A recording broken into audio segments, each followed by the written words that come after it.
L'amour est né, Jésus le Sauveur.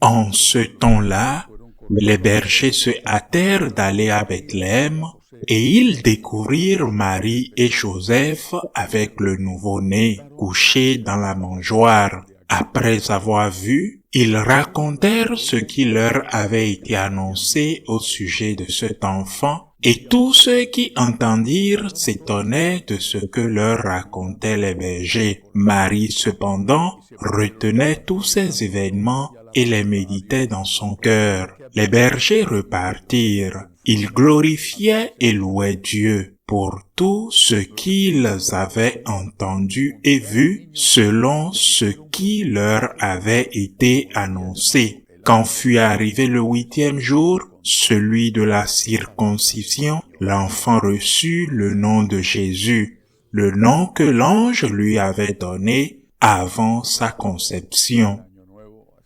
Acclamons la parole de Dieu. Aujourd'hui, nous commençons la nouvelle année. Alors tout d'abord, je souhaite à tous une année pleine de paix, d'union avec Dieu. Les deux choses sont identiques, car quand vous êtes avec Dieu, vous avez la paix. Et quand vous êtes avec la paix intérieure, cela confirme que vous avez Dieu. Oui, si tu n'es pas uni avec Dieu, c'est peut-être parce que tu n'as pas réalisé que Dieu est la source de paix. L'Église, depuis des années, a le bon goût de vouloir commencer l'année en se concentrant sur la Sainte Vierge Marie et en outre en rappelant l'un des 4 dogmes mariaux, en l'occurrence que Marie est la mère de Dieu. Alors on commence l'année. Chaque année, on fait pareil de la meilleure façon possible. Nous commençons l'année avec la main de Marie, avec la main de celle qui, tant d'endroits, s'est manifestée comme notre chère mère. Et je pense toujours à la Vierge dans son apparition sur la colline, la Vierge de Guadeloupe, quand elle dit à Saint Jean Diego, « Me voici, je suis ta mère, la mère de Dieu est notre mère. » Il n'y a pas de meilleure raison, ni de meilleure occasion pour commencer cette année. Marie, mère de Dieu, est notre mère. Mais cette année, il y a quelque chose qui rend les choses différentes. Il y a quelques jours, nous avons commencé l'année sainte pour le 2025e anniversaire de la naissance de notre Seigneur Jésus. Une année qui s'étendra jusqu'à cette année que nous venons de commencer, mais au mois de décembre. Et le pape François a voulu que ce soit une année où nous gardons à l'esprit une vertu extraordinaire, la vertu de l'espérance. En l'an 2000, le pape Jean-Paul II a voulu que nous concentrions sur la vertu de la foi. Naturellement, après que vient cette vertu, celle de l'espérance, et le pape François a voulu que ce soit la raison de méditation, la raison de vivre cette année sainte, cette année jubilaire. Et c'est là que les problèmes commencent à apparaître. C'est pourquoi je veux demander, bien sûr, et non exiger, que tous ceux qui peuvent aujourd'hui transmettre cette homélie au plus grand nombre, parce que je veux faire une petite catéchèse sur l'espérance, et il me semble que c'est une belle vertu inconnue, si peu pratiquée, parce qu'il est très intéressant et très important. C'est pour cela que le pape l'a choisi, cette vertu, pour cette année sainte. Il est tout aussi important de savoir en quoi consiste l'espérance. Et la première chose qu'il faut dire, c'est que l'espérance est la deuxième vertu théologale, c'est-à-dire qu'elle est précédée de la première. La deuxième chose à dire, c'est que l'espérance fait référence à quelque chose, tandis que la foi fait référence à quelqu'un. J'ai confiance, je crois et j'ai confiance en quelqu'un. Qui est ce quelqu'un? Bien sûr, Dieu. Ce quelqu'un n'est pas un politicien, ni un scientifique, ni un philosophe.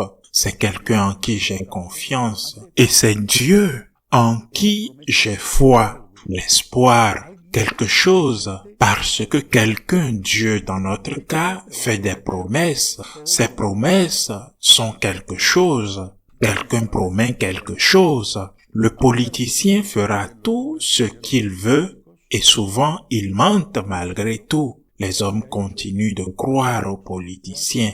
Le Christ vous a fait au moins 4 promesses et le Christ ne vous trompe pas. En Christ, en celui que je crois en Christ, je trouve des promesses que je sais qu'il accomplira. Première promesse que notre Seigneur a faite, les portes de l'enfer ne prévaudront jamais sur l'Église, c'est-à-dire, je serai avec vous jusqu'à la fin du monde.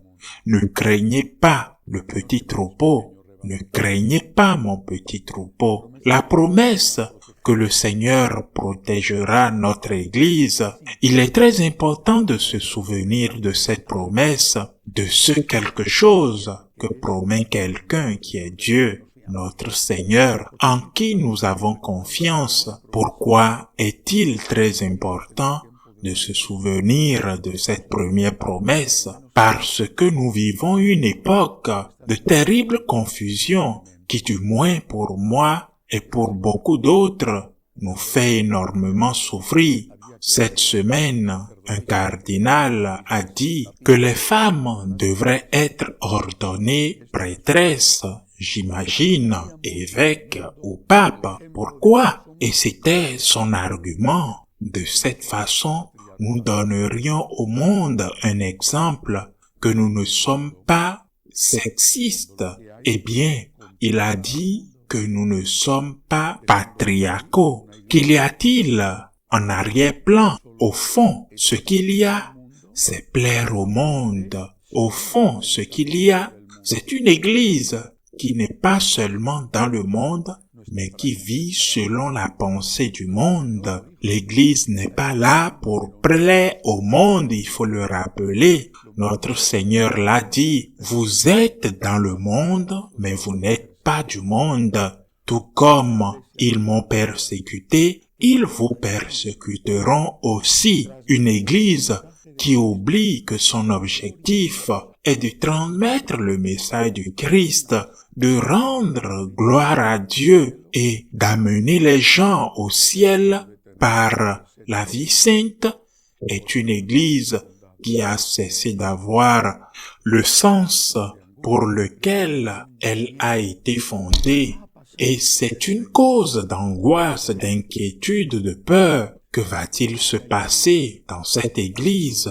Donc, parce qu'il y a de la peur, parce qu'il y a de la douleur, c'est pourquoi nous devons avoir de l'espoir. L'espoir n'est pas basé sur des calculs humains. Pour le prochain conclave, il y a un nombre suffisant de cardinaux qui vont élire un pape qui soit fidèle à la parole et à la tradition. Ce sont des calculs humains. L'espérance se fonde, par contre, sur la promesse du Christ. Les portes de l'enfer ne prévaudront pas dans cette nuit sombre, dans ce très long samedi saint que nous traverserons, où il semble que le Christ soit mort, où nous n'avons pas encore vu l'aube de la résurrection. Nous vivons soutenus par l'espérance. Portes de l'enfer ne prévaudront pas. Le Christ n'a pas abandonné et n'abandonnera jamais son Église. Cet espoir, ce quelque chose qui repose sur quelqu'un qui le promet, cet espoir ne déçoit pas. Mais il y a 3 autres promesses.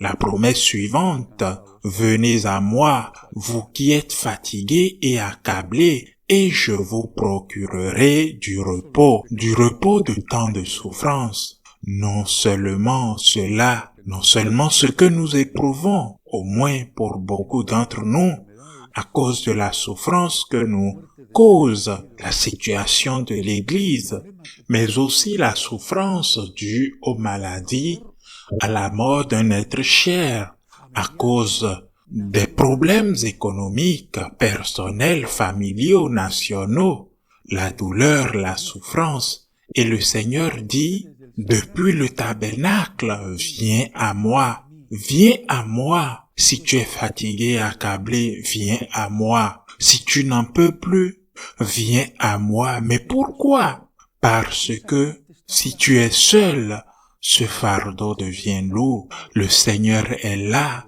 pour la partager avec toi. Va à l'Eucharistie. Va à l'adoration du Saint-Sacrement.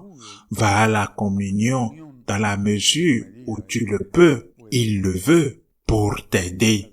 Il est resté dans l'Eucharistie comme ton viatique, comme ta nourriture essentielle pour le dur chemin de vie. Viens à lui si tu es fatigué, chargé, et il te soulagera. Deuxième merveilleuse promesse que le Seigneur accomplit et nous donne aussi de l'espérance chaque jour. C'est le Seigneur qui nous soutient dans l'Eucharistie. Comme disaient ces martyrs d'Afrique du Nord, quand on leur disait qu'ils ne pouvaient plus assister à la messe et que s'ils l'ont fait, ils allaient être martyrisés, ils ont répondu, sans l'Eucharistie, nous ne pouvons pas vivre. Vous pouvez nous ôter la vie, car sans l'Eucharistie, nous ne pouvons pas vivre. Troisième promesse merveilleuse, promesse extraordinaire, encore quelque chose que quelqu'un promet, quelqu'un en qui nous avons confiance. Il n'y a pas de péché qui ne puisse être pardonné s'il est sincèrement repenti. Si le Seigneur nous demande de pardonner jusqu'à 70 fois, 7 fois par jour, c'est-à-dire toujours, que ne fera-t-il pas? Que ne fera-t-il pas pour nous, pécheurs, quand nous allons à lui, quand nous lui montrons notre faiblesse, notre fragilité, nos blessures, avec toute la culpabilité, avec des circonstances atténuantes, avec des excuses, quand nous lui montrons notre cœur blessé et disons, Seigneur, aide-moi, pardonne-moi, donne-moi ta main pour que je puisse me lever. Seigneur, je te le demande, Dieu de miséricorde et compassion, pardonne mes péchés. Et lui, il est venu pour nous sauver, pour nous racheter, pour te pardonner. Il te pardonne toujours. Il nous pardonne au moment où nous demandons pardon avec sincérité. Il réalise ce pardon lorsque nous lui disons devant un prêtre, ce sont mes péchés, Seigneur, pardonne-moi. J'ai l'intention de les amender et il est possible que je peux retomber, mais j'ai l'intention de m'amender et je me répands, Seigneur, pardonne-moi. Et c'est une merveilleuse promesse. Et puis il y a la dernière promesse, l'extraordinaire. Il y a vie éternelle. Il y a résurrection des morts. Il y a résurrection de la chair. Ceux qui sont morts ne sont pas morts pour toujours. Ils restent en vie.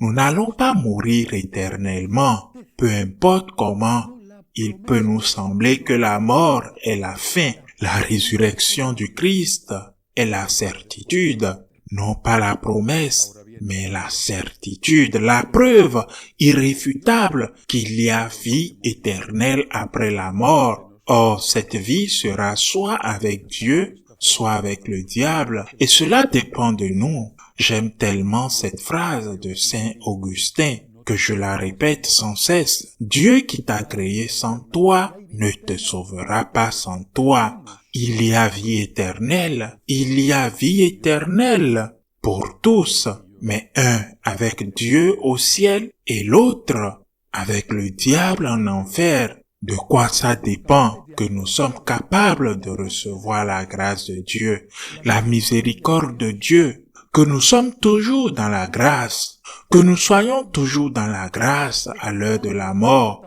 la récupérant immédiatement par le repenti et la confession. Et que lorsque l'heure de notre mort arrive, nous sommes en paix, en union avec celui qui a donné sa vie pour que nous ayons la vie et la vie en abondance.